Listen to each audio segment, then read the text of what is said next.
Donc, au refuge, on a souvent la question, comment est-ce que je peux faire pour empêcher mon furet de mordre? Il faut comprendre en fait qu'un furet communique avec sa bouche. Donc, c'est impossible qu'on puisse leur apprendre à ne jamais mordre.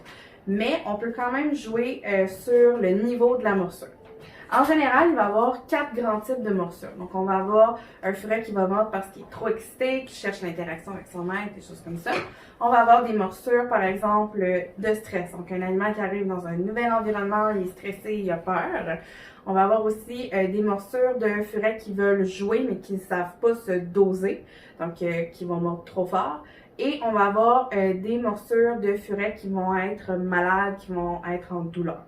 Donc, c'est important. La première chose à savoir, c'est vraiment important, votre furet va pas mordre pour rien. Donc, commencez par l'observer. Essayez de déterminer pourquoi votre furet agit comme ça. C'est vraiment la première étape pour ensuite faire les bonnes actions pour régler le problème. Pensez aussi que tout ce qui est punition, ça fonctionne pas. Ça risque même d'aggraver votre problème. Donc, prendre le furet par la peau du cou, mettre le doigt dans la bouche, donner des pichenottes, des choses comme ça, c'est vraiment quelque chose qui n'est pas recommandé. On vous recommande vraiment d'utiliser des techniques d'éducation positive. On a beaucoup de gens aussi qui vont nous parler de soumission, de dominer les furets. Par exemple, qu'ils les prennent par la peau du cou, puis quand le furet va bâiller, c'est parce qu'il se soumet, c'est faux. C'est vraiment un mythe là, de soumission, des choses comme ça. Ça fonctionne pas. Donc, utilisez vraiment des techniques d'éducation positive.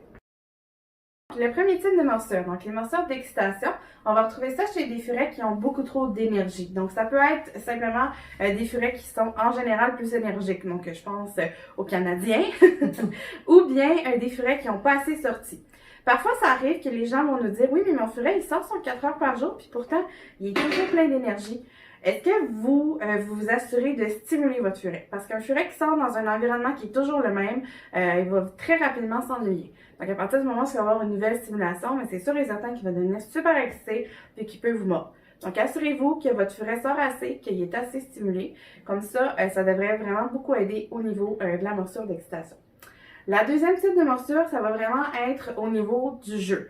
Donc ça, c'est souvent des furets qui vont pas réaliser que notre peau est pas aussi solide que la peau de leurs amis. Parce que les furets, entre eux, ils se mordent très fort, donc ils ne sentent pas nécessairement que la morsure qu'ils vont nous faire à nous sur notre peau, qui est beaucoup plus fragile, va nous blesser. Donc, ce qu'on va recommander de faire, c'est premièrement s'assurer que votre furet a assez dépensé son énergie, qu'il n'est pas trop énervé pour pas vous faire des morsures d'excitation. Mais maintenant, quand votre furet va avoir dépensé son énergie, vous utilisez vos mains pour jouer avec lui. Ne le punissez pas parce qu'il vous mord lorsque vous jouez. C'est sûr qu'il va toujours vous mordre un petit peu en jouant, mais à partir du moment où il va vous mordre trop fort, donc il y a du sang, ça vous blesse vraiment beaucoup, ce qu'on fait, c'est qu'on lui dit un non sec, donc non, et on arrête l'interaction. Le furet, ce qu'il veut, c'est jouer avec vous. Il cherche l'interaction avec vous. Donc, avec le temps, il comprend. Je mords trop fort, mon maître arrête de jouer avec moi. Donc, c'est sûr que ça prend de la patience, mais avec le temps, votre furet va comprendre à doser le niveau de sa morsure. Un autre type de morsure aussi qu'on voit souvent, en fait, c'est une morsure dite, en fait, de peur. Exemple, vous avez un nouveau furet qui vient d'arriver dans la maison, tu sais, il explore, il cherche, il regarde, puis là, vous arrivez vraiment vite par en arrière, vous le prenez. Ça se peut qu'il a juste fait le saut, il surveille et vous mord. C'est vraiment pas une morsure qu'on doit corriger. C'est juste dans le fond à nous de, juste comme la prochaine fois, on va arriver tranquillement, on va lui parler, on va juste le flatter, juste pour qu'il comprenne que, whoop, ok, je suis là. Des fois, ça peut prendre un certain temps aussi. Je veux dire, tant qu'un animal s'habitue à nous, je veux dire, c'est pas instantané, c'est pas parce qu'on veut tout donner l'amour du monde, ça veut dire qu'il va nous faire confiance. Des fois, ça peut prendre juste une semaine, des fois, ça peut prendre des mois. Mais il y en a qui, après des années, continuent à se faire mordre par leur femelle juste parce que le furet, exemple, aime pas être manipulé de cette manière-là, des choses comme ça. Donc, c'est vraiment juste important de toujours comme s'annoncer, si on peut dire, envers notre furet quand on vient pour le manipuler. Aussi, un truc important que souvent les gens vont oublier, en fait, c'est vraiment le feulement. Tu sais, souvent, le furet, exemple, qui a peur, il va feuler. C'est exemple qu'il feule comme un chat va le faire, mais qu'on continue, on persiste, c'est normal qu'il va mordre. Un peu comme un chien qui grogne pour annoncer qu'il a peur. C'est vraiment un bon signe aussi pour nous annoncer que continue puis je vais te mordre. Dernier point, en fait, dernière morsure souvent qu'on va connaître, c'est une morsure de douleur.